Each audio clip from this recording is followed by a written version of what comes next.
দেশের আইন শৃঙ্খলা রক্ষায় কারফিউ জারির পর ঢাকার রাস্তায় নামে সেনাবাহিনী। টহল দেওয়ার সময় সেনাবাহিনীর বহরে ব্যবহার করা এপিসিতে ইউএন লেখা নিয়ে তৈরি হয় বিতর্ক, যা এখনো চলমান।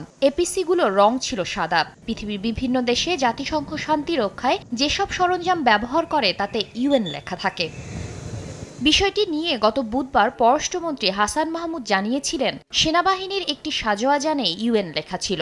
ভুল করে জাতিসংঘের লোগো সম্বলিত গাড়ি ব্যবহার করা হয়েছে, তবে এই গাড়ি জাতিসংঘের নয়, বাংলাদেশের বলে উল্লেখ করেছিলেন তিনি। এগুলো জাতিসংঘ শান্তি মিশনে ভাড়া দেওয়া হয়েছিল, লোগোটা মোছা হয়নি ভুলে, তো সেই লোগোগুলো মুছে দেওয়া হয়েছে এখন।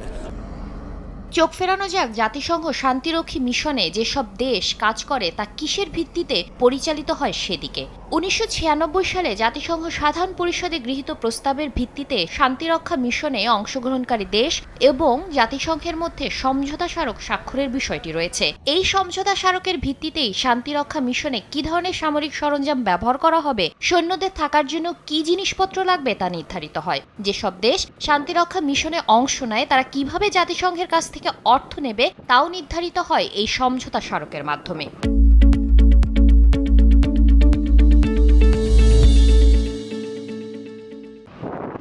শান্তিরক্ষা মিশনে গেলে জাতিসংঘ নির্ধারিত সামরিক ও অন্যান্য সরঞ্জাম নিয়ে যায় অংশগ্রহণকারী দেশগুলো। এসব সরঞ্জামের জন্য জাতিসংঘ দেশগুলোকে ভাড়াও দেয়। সরঞ্জাম আনা নেয়া ও মিশনে সেগুলো রক্ষণাবেক্ষণের জন্য জাতিসংঘ অর্থ দেয়। মিশন শেষ হলে আবার তা দেশে ফেরত আনা হয়। বাংলাদেশের ক্ষেত্রেও এ বিষয়টি একই রকম। শান্তিরক্ষা মিশনে অংশগ্রহণকারী দেশগুলোর সাথে জাতিসংঘের চুক্তি দুই রকমের হতে পারে। একটি হচ্ছে ওয়েট লিজ ব্যবস্থা এবং অপরটি হচ্ছে ড্রাই লিজ ব্যবস্থা। ওয়েট লিজ ব্যবস্থার আওতায় যেসব দেশ সৈন্য ও পুলিশ সদস্য পাঠায় তারা বড় ধরনের সরঞ্জাম দেয় এবং সেগুলো নিজেরাই রক্ষণাবেক্ষণ করে।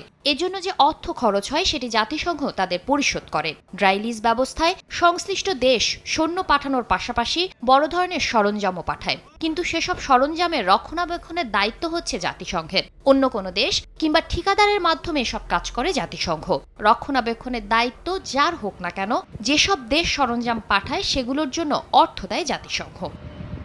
মিশন শেষ হবার পরে সংশ্লিষ্ট সরঞ্জাম নিজ দেশে নিয়ে আসে। এরপর সেনাবাহিনী নিজ দেশে সেগুলো ব্যবহার করতে পারে কিংবা অন্য কোনো শান্তিরক্ষা মিশনে সব সরঞ্জাম নিয়ে যেতে পারে।